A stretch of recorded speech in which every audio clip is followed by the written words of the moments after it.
हमारा देश जाति से चलेगा और हमारे देश के जो लोग होंगे ना वो वोट जनता नहीं देगी, वो वोट जाति देगी। और खुल के अपने देश का समर्थन नहीं कर सकते, लेकिन आप वहीं पे आतंकवादियों का समर्थन कर सकते हो। मैं खुद दलित समाज से आता हूं तो मैं आपको इस चीज की बता रहा हूँ। केरल का किसी ने नहीं दिखाया कि 3 बम ब्लास्ट हुए, किसी ने कुछ नहीं दिखाया कि 35 टुकड़ों में लड़की, लेकिन सबने ये दिखाया कि मणिपुर में 2 महिलाओं के साथ बलात्कार करा। बाबरी मस्जिद को कहा कि वो वहां पे कोई मस्जिद नहीं थी, राम मंदिर था। आप सुप्रीम कोर्ट की बात क्यों नहीं मानते हो? आप अभी भी बाबरी मस्जिद क्यों कहते हो? तमिलनाडु के 7 गांव क्यों वक्फ बोर्ड ने ले लिया? अभी एक मिनट, सर ने ये कहा है तो मैं भले आपको बता देता हूँ। आपको पता है माइनॉरिटीज अफेयर है हमारे देश में। जब हमारा देश, हमारा संविधान कहता है, हमारा देश कहता है और पूरा संसार कहता है कि अगर कोई देश कोई धार्मिक देश नहीं है, सेक्युलर देश है, तो वहां पे कोई अल्पसंख्यक और बहुसंख्यक तो होता ही नहीं है। तो हमारे देश में माइनॉरिटीज अफेयर क्यों है? और दूसरी बात आपने जो कही है ना, वो सिर्फ माइनॉरिटीज अफेयर का हवाला देते हुए कही है अनुच्छेद 27 के तहत। ठीक है, माइनॉरिटीज अफेयर खाली मुस्लिम ही है क्या? क्या कहते हैं? क्या खाली हमारे जो बौद्ध हैं, हमारे जो हमारे, अरे एक मिनट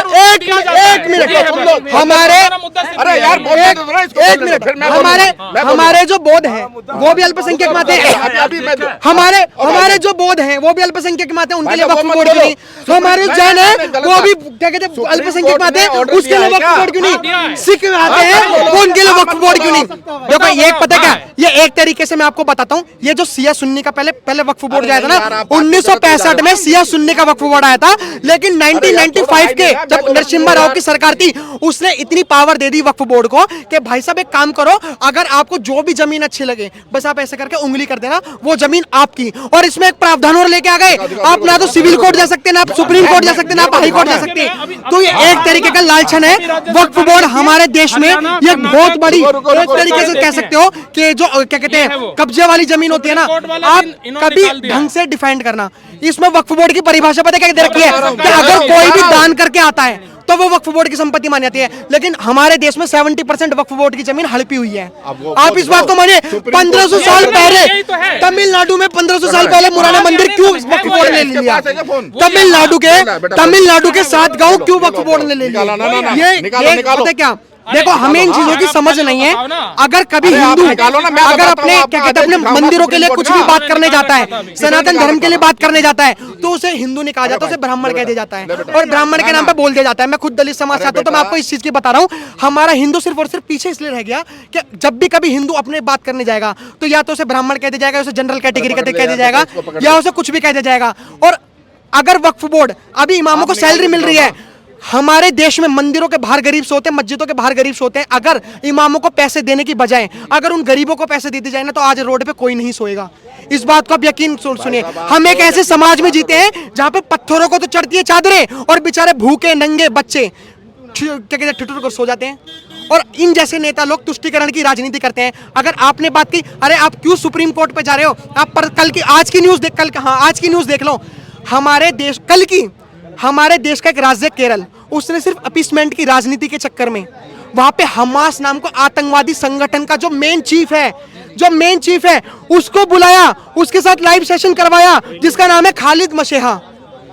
हमारे देश की पॉलिसी 2 हैं, आप फिलिस्तीन को समर्थन करिए, आप इजराइल को समर्थन करिए। हमारी जो दुश्मनी टेररिस्ट है, आप हमास नाम के आतंकवादी संगठन के चीफ को बुला के मीटिंग कर रहे हो। फिर तो मेरा भाई ISIS भी गलत नहीं है, फिर तो अलकायदा भी गलत नहीं है, फिर तो तालिबान भी गलत नहीं है। आपने क्या कहते हैं, आपने तो आतंकवाद की परिभाषा बदल के रख दी। तो ये तो एक बहुत, और आप जो बातें कर रहे हो, अब मैं हिंदुओं में बता देता हूँ, RJD आप सुन सकते हैं? नहीं, आप अच्छा सुन सकते हैं क्या? नहीं, आप अच्छा नहीं, आप अच्छा सुन सकते हैं आप? मैं कह रहा हूँ कैमरे के सामने दिखा, आप अच्छा सुन सकते हैं? मेरे को दिखा दो, मेरे को पढ़ा दो ना। दिखाऊंगा सर, कैमरे के सामने तो दिखा। अरे कैमरे का हम नाटेंगे क्या तसादी? पढ़ के बता देंगे, मैं पढ़ के दिखा। मैं ये सुप्रीम कोर्ट की बात कर, एक मिनट, आपको मैं थोड़ी सुप्रीम कोर्ट की बात बताता हूँ। आपने कहा 1993 में सुप्रीम कोर्ट ने, भाई साहब सुन दो यार, आपको बहुत देर बोलिए। हेलो चुप रहो भाई, एक मिनट रुक जाओ। पेमेंट ऑफ सैलरीज टू इमाम। आपने कहा कि सुप्रीम कोर्ट ने 1993 में बयान दिया किया। अगर आप सुप्रीम कोर्ट को संवैधानिक पीठ मानते हो तो संविधान में हमारे में ये लिखा हुआ है कि संविधान सिर्फ एक देश को चलाएगा, उसके अलावा कोई भी पर्सनल लॉ नहीं बनेंगे। क्यों पर्सनल लॉ बन गए, पहले इस बात का जवाब दो। आपने कहा कि सुप्रीम कोर्ट की बात मान्यता रखती है। सुप्रीम कोर्ट ने बाबरी मस्जिद को कहा कि वो वहां पे कोई मस्जिद नहीं थी, राम मंदिर था। आप सुप्रीम कोर्ट की बात क्यों नहीं मानते हो? आप अभी भी बाबरी मस्जिद क्यों कहते हो? आप एक तरफ जहां पे किसी मजहबी फायदा हो रहा है आप वहां पे सुप्रीम कोर्ट को मान रहे हो, लेकिन जब देश का फायदा होता है आप सुप्रीम कोर्ट को भूल जाते हो। सुप्रीम कोर्ट और वो कौन, ठीक है। अभी क्या कहते हैं, अभी जैसे मैं थोड़ा मतलब दलित समाज ऐसी कैटेगरी से आता हूं, तो हमारे जो समाज के लोग हैं वो थोड़ा हमें भड़काते हैं कि भाई ये जो जनरल है ओबीसी है, इसे ओबीसी को मारो, जनरल को मारो।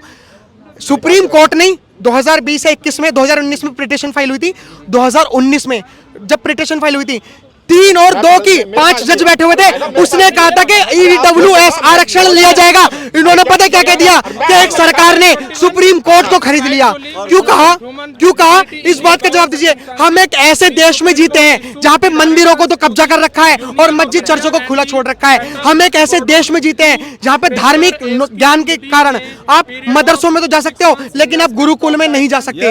हम एक ऐसे देश में जीते हैं जहां पे सिर्फ और सिर्फ वक्फ बोर्ड तो उनके लिए है लेकिन सनातन बोर्ड किसी के लिए नहीं है। हम एक ऐसे देश में जीते हैं जहां पे क्या कहते हैं आप दूसरे धर्म से तो शादी नहीं कर सकते लेकिन आप लव जिहाद में फंस सकते हो। हम एक ऐसे देश में जीते हैं जहां पे आप हिंदू रेफ्यूजीज को तो देश में बुला नहीं सकते लेकिन बांग्लादेश और पाकिस्तान के रेफ्यूजीज को बुलाते हो। हम एक ऐसे देश में जीते हैं जहां आप खुल के अपने देश का समर्थन नहीं कर सकते लेकिन आप वहीं पे आतंकवादियों का समर्थन कर सकते हो। आप यकीन मानिए इजराइल का समर्थन, अगर सैलरी देना सरकार का काम है तो आप मुझे ये बताइए अभी अगली साल एक इमाम को 11,000 रुपए सैलरी दी जाती थी, उसकी 7,000 रुपए बढ़ा दी, 18,000 रुपए सैलरी कर दी। एक उसके इमाम का जो मतलब जो हेल्पर था उसे 9,000 रुपए सैलरी दी जाती थी, अब उसकी बढ़ा के 16,000 रुपए कर दी। मतलब अगर हमारे देश में शिक्षा काम नहीं आएगी, मैं तो अभी भी कह रहा हूँ, मैं नौजवान हूँ, आप भी नौजवान हो और यहाँ पे कुछ नौजवान होंगे, आप धार्मिक आप शिक्षा मत लीजिए, आप स्कूल मत जाइए, आप कॉलेज मत जाइए, आप मदरसे जाइए, मदरसे में जाके पढ़िए और तब आपको सरकार सैलरी देगी। क्योंकि हमारे देश में बेरोजगारी इतनी है, अभी आप जाके देखिए अगर आप स्ट्रगल करोगे पढ़ाई लिखाई करके तो आप शायद बेरोजगारी में भटकते रहोगे, लेकिन अगर आप वहीं पे अगर आप क्या कहते हैं उर्दू पढ़ोगे, आप क्या कहते हैं मदरसों में जाओगे तो आपको 18,000 रुपए सैलरी मिलेगी। 18,000 रुपए। एक बात याद रखना, क्या कहते हैं पाकिस्तान की जब लड़ाई हो रही थी पाकिस्तान और भारत की, तो उन्होंने पता क्या कहा था, लड़ के लेंगे पाकिस्तान और ना दोगे तो लड़ेंगे, मतलब कुछ ऐसी स्लोगन था।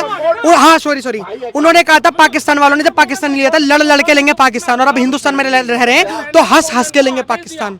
तो हाँ मतलब जो भी है स्लोगन वो मैं सही से नहीं बोल पा रहा।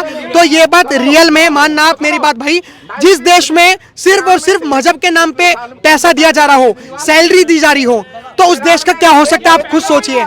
हमारे देश के लोग आज अभी किसी महिला का भी रेप होगा ना तो अब उसको रेप देख पहले बचाया पता कैसे जाएगा, तू किस जाति की है। अभी देखना जैसे 2024 में राहुल गांधी जी जीतेंगे कास्ट सेंसस करवाएंगे, जाति जनगणना करवाएंगे। आपको ऐसा क्यों लगता है कि 2024 में राहुल गांधी जीतेंगे? क्योंकि वहाँ की जितनी भी हमारे देश की जो मीडिया है ना वो सब राहुल गांधी को दिखा रही है। आप इस बात को यकीन करिए। अभी आप देखोगे मीडिया को, केरल का किसी ने नहीं दिखाया कि 3 बम ब्लास्ट हुए, किसी ने कुछ नहीं दिखाया कि 35 टुकड़ों में लड़की, लेकिन सबने ये दिखाया कि मणिपुर में 2 महिलाओं के साथ बलात्कार करा। किसी ने ये नहीं दिखाया कि बंगाल में भी साड़ी उतार के बलात्कार नंगा परेड कराया गया, लेकिन किसी ने नहीं दिखाया। राजस्थान में एक महिला को चोरी के केस में पकड़ा जाता है और उसका गैंग रेप कर दिया जाता है, ये किसी ने नहीं दिखाया। लेकिन एमपी में एक के ऊपर पेशाब कर दिया जाता है, ये सबने दिखा दिया। लेकिन वहीं पे छत्तीसगढ़ में एक 21 साल की लड़की के साथ उसके मुंह पे पेशाब करके उसका गैंग रेप करा जाता है, ये किसी ने नहीं दिखाया। तो जहां जहां कांग्रेस की सरकार है और जहां जहां विपक्ष की सरकार है वहां मीडिया कम दिखा रही है। तो आप इस बात को मानिए कि मेरे को कहीं ना कहीं चांसेस लग रहे हैं राहुल गांधी के इसलिए आने के। आप सोचिए कि एक नेता हमारे देश का जो होने वाला है वो टायर वाला सूटकेस लेके ऐसे चल रहा है, उसकी तो बेइज्जती होनी चाहिए। वहां पे लोग तारीफ कर रहे हैं कि coolie number 1, coolie number 2, Govind क्या कहते हैं उसके बाद जो बॉलीवुड स्टार है उसके बाद वो ही आएगा गोविंदा। तो ये एक बेवकूफी है और आप इस बात को मानिए। अगर हमारे देश में जाति जनगणना जैसे अभी तक जातियों के नाम पे तो बढ़ते आ रहे हैं और अब ऐसा होगा अगर किसी महिला का बलात्कार होगा, पहले ये देखे यादव तो नहीं है, अगर ये यादव हुई तो ये तो ज्यादा पॉपुलेशन के, ये देखिए भूमिहार तो नहीं है, अरे यार अगर ये राजपूत है तो साले हरामी होंगे, अरे यार ये तो ब्राह्मण है, इन्होंने तो ब्राह्मणवाद चला रखा है, पाखंडवाद चला रखा है, अबे यार ये तो क्या कहते हैं कुम्हार है, अबे नहीं इनकी पॉपुलेशन भी 3% है, अरे यार महिला आरक्षण आ रहा है, महिला आरक्षण में 33% देंगे, महिला में पहले ओबीसी को देखो, फिर एससी को देखो, फिर एसटी को देखो, चलो ये बात छोड़ो, ओबीसी में अब उसको देखो। तो हमारे देश अब किसी देशवासी से नहीं चलेगा, हमारा देश जाति से चलेगा और हमारे देश के जो लोग होंगे ना वो वोट जनता नहीं देगी, वो वोट जाति देगी और इस बात को आप समझना।